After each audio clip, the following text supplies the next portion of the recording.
تؤمنون بالله ورسوله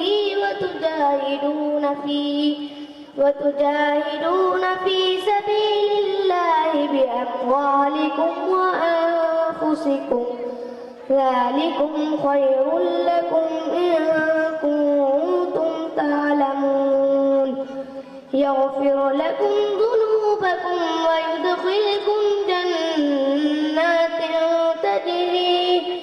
جنات تجري من تحتها الأنهار ومساكن طيبة في جنات عدن ذلك الفوز العظيم وأخرى تحبونها نصر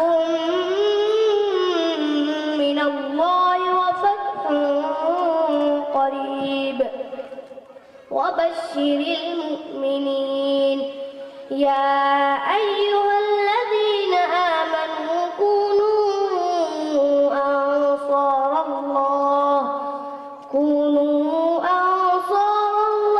كما قال عيسى ابن مريم للحواريين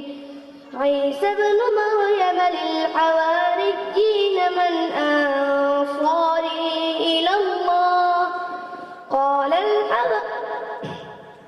قال الحواريون نحن أنصار الله فآمنت